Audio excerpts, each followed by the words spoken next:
Welcome to Meet the Press Now. I'm Gabe Gutierrez in Washington. As sources have confirmed to NBC News that President Biden and his senior staff are discussing the possibility of preemptive pardons for potential targets of President-elect Trump's vows of retribution. The discussions potentially opening a Pandora's box of presidential power. Sources familiar with the discussion say no decisions have been made by Biden or his team and that there's no consensus. There's also no official list of names, but among the names that have come up so far are people Donald Trump has singled out for potential revenge, like Senator-elect Adam Schiff, former Congresswoman Liz Cheney, and Dr. Anthony Fauci.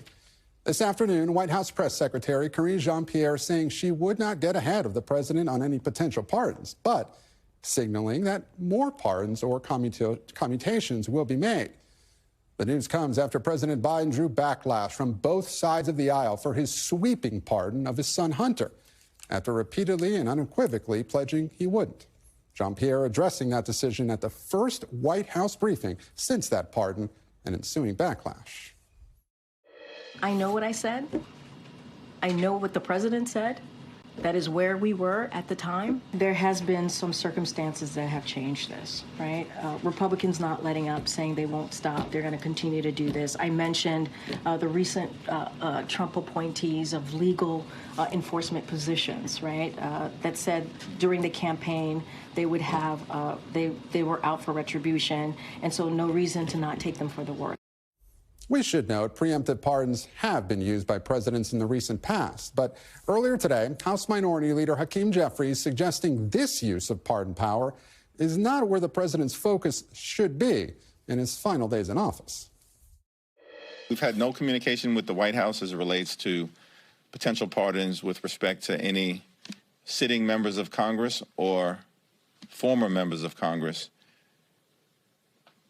It has been the perspective that many of us have shared that there are working class Americans all across the country who've been caught up in an overly aggressive criminal justice system that at times has gone too far in terms of excessive sentencing as it relates to non-violent offenders who do not present any risk to society and are prepared to contribute to the well-being of society. To the extent that the Biden administration is considering additional pardons moving forward, it's my suggestion that that is where the focus should be at this point in time. Sources tell NBC News there is separate work being done on Biden's clemency power in criminal justice cases. The discussion's coming as the president-elect has made no bones about flexing his own presidential image and power weeks before his second term officially begins. This weekend, the president-elect will be back on the world stage during a trip to Paris for the reopening of the Notre Dame Cathedral. It comes as Trump continues to fill his administration at a furious pace, announcing 4 new picks last night with a focus on Homeland Security positions. The president-elect also appearing ready to challenge Senate Republicans on his most polarizing cabinet choices, with doubts on Capitol Hill around his pick for defense secretary. This morning, Trump posting his support for Pete Hegseth on social media, writing, quote, "His support is strong and deep, much more so than the fake news would have you believe. Pete is a winner, and there is nothing that can be done to change that." Joining me now is senior White House correspondent Kelly O'Donnell. Garrett Haake is here with me on set with the latest on the Trump transition. And for more on the power of presidential pardons, I'm joined by NBC News legal analyst and criminal defense attorney Danny Cevallos. Thank you all so much for being here. Kelly, I want to start with you at the White House. Look, Hakeem Jeffries seemed to be giving some sort of gentle admonishment of the administration when asked about this preemptive pardon reporting. So behind the scenes, are Democrats frustrated with how the White House is approaching this process? Well, there's certainly a time now, with 45 days left in the president's term, for there to be a lot of excessive advocacy, lobbying, and so forth for those that various groups think deserve this kind of presidential protection. And Karine Jean-Pierre acknowledged that when a president is about to leave office, there is an expectation that he will use that power extensively. We have a few different buckets here, and Hakeem Jeffries, who is the leader of Democrats on Capitol Hill, is certainly arguing for a more robust use use of commutation or pardoning power for those who have been convicted, who have served whatever penalty they were required, and as he described it, nonviolent offenders. So drug cases and those kinds of things where people's lives could be substantially improved if they were out from under the weight of these convictions. And we get the impression from our reporting and from what Karine Jean-Pierre said publicly today that that kind of a candidate in a large group is likely going through that process now, that is part of the review for use of the clemency power.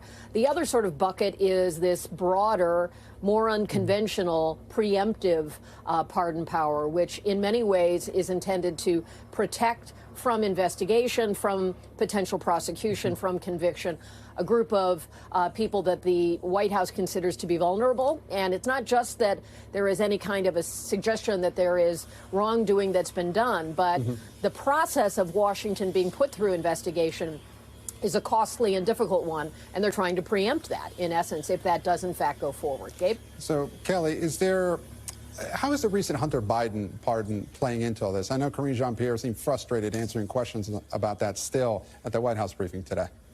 Well, it was litigated a lot at the briefing today because it was, as you noted, the first on-camera briefing in a formal sense since that pardon was granted from father to son, president to citizen. And so there was a lot that needed to be sort of put on the record. And she did revert to the president's own statement many times. The impact of a pardon like this is when any president does something controversial, it does cast a shadow, and others who believe there should be clemency offered in different directions or explanations given will certainly try to fill that void. We're seeing that now. There are Democrats who believe that the use of the pardon for the president's son is a way of perhaps giving a free pass to Donald Trump when he returns to office to grant pardons as he would like. So there's some frustration among Democrats about that, and this desire to see others who could benefit from it also be given pardons or commutations. Yeah, is there concern, Kelly, that some of these preemptive pardons could actually be rejected? Well, there's been some talk of that in the sense that individuals don't want to say that they, the typical use of a pardon power is when someone acknowledges wrongdoing, often is paid the price for it, and then accepts that mercy from the president. This would be different, and so it may be the case. For example, Senator-elect Schiff of California says he doesn't want that kind of protection, doesn't believe he needs it. Other names have been floated publicly. We don't have specific comments from them, but certainly the idea of those in Washington who recognize when people are put through this process of investigation from committee level to actual prosecution, there's a lot that is involved in it, and it can be very stressful and costly. And perhaps that's what the White House is seeking to give some relief there. A lot of distance to go, Gabe. Kelly O'Donnell, live for us at the White House. Kelly, thank you. I want to turn now to Garrett Haake. Garrett, have we heard any reaction from the Trump team to this pardon reporting? Yeah, we have, in fact. Caroline Leavitt, who will take over the podium for Karine Jean-Pierre next year, said that what she had heard out of the briefing room today suggests that Karine Jean-Pierre had either been lied to or was lying to the American public when it comes to the Hunter Biden pardon, that all of President Biden's blanket statements that he wouldn't pardon his son were proven untrue, and that it reflects negatively on the credibility of this White House. Now, substantively beyond that, we haven't gotten anywhere in terms of these projected future pardons, but I think it's one more way for the Trump administration to kind of stick an elbow in the ribs of the outgoing Biden team here. And Garrett, on another topic, today, for the first time, we heard from Donald Trump on Pete Hegseth for the first time. Why is he weighing in now?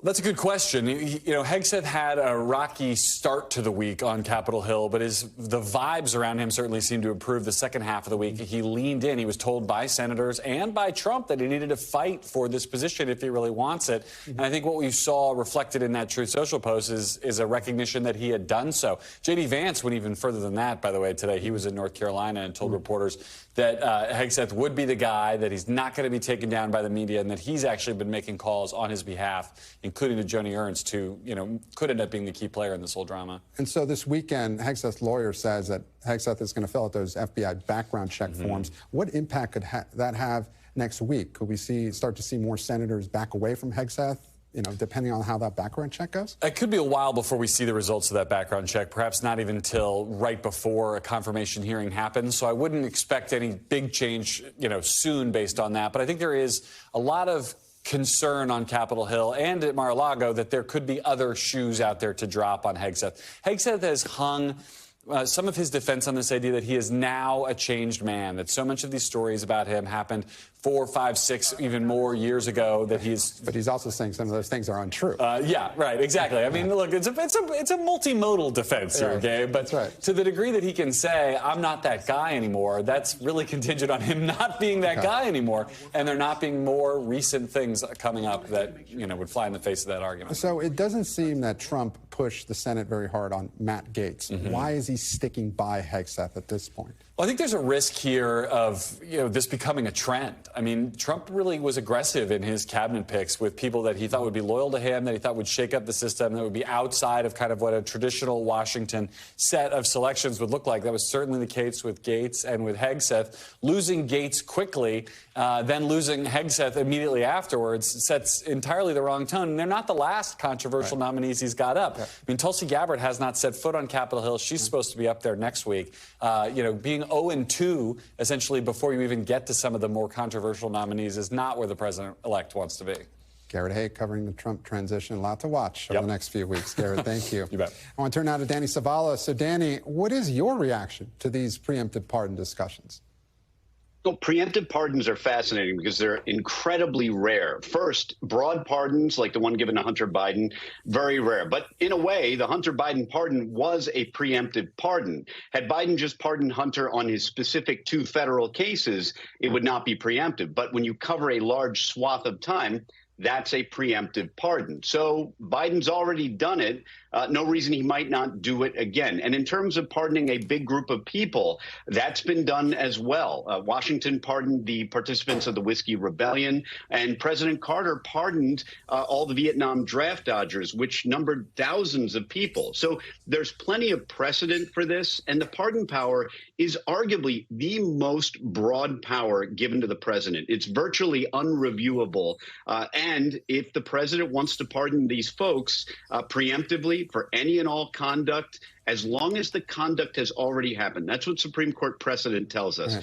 That the only time limitation is that whatever they did, prosecuted, arrested or not, has to have already happened. You cannot pardon future crime. So, Danny, you mentioned some examples of previous preemptive pardons, and you mentioned, for example, Jimmy Carter with the draft dodgers. Look, that was for a specific thing that he pardoned them for. These preemptive pardons, what's the scope of this? What would President Biden, how would the wording look for anybody that he's looking to preemptively pardon? Any and all crimes, whether or not prosecuted. There's a Supreme Court case that actually would give some helpful language, and the limitations are very few, as long as it's any conduct that happened, whether prosecuted or not. It's exactly what he gave to Hunter Biden. Had he limited the Hunter Biden pardon to those 2 federal criminal prosecutions in California and Delaware, then that would have been specific. But instead, he covered an entire time period. So I'm sure if he does it, it will follow the same format as the Hunter Biden pardon, which is a preemptive pardon in part, other than the crimes that we know of and that the president mentioned specifically in his statement. So is the only check on a president's pardon power essentially impeachment? Yes, and I would argue that since the Supreme Court's immunity decision this past year, that it's even less checkable now because let's say, for example, imagine a situation where a president pardons people that were arguably co-conspirators in a crime that he committed. This is exactly what one of the framers, George Mason, was worried about when they argued about whether to include the pardon power in the Constitution. They almost didn't include it, or at least there were those who argued against it, even though it came from the English tradition and was already in existence in the colonies. There were folks who didn't want the pardon power for exactly that concern. So it's strange that now post-immunity decision, that exact conduct might not even be prosecutable. So yes, the short answer is it may be that the only check is impeachment and probably not even criminal prosecution for a criminal pardon. And Danny, is accepting this pardon essentially an admission of guilt? Oh, that is a thorny question. A Supreme Court case from 1815 suggested that, yes, acceptance of a pardon is an admission of guilt. But in the modern era, that's probably not the case anymore. For example, I handle wrongful conviction cases. And often, if you get a pardon, critical is whether or not it's a pardon based on actual innocence, because actual innocence is key to wrongful conviction payout statutes. So in the modern era, it's still an open, thorny question, but the more likely answer is that depending on the language in the pardon itself that can control, a pardon may no longer be per se an admission of guilt. Danny Cevallos, our legal analyst. Danny, thank you so much. Thanks for watching. Stay updated about breaking news and top stories on the NBC News app or follow us on social media.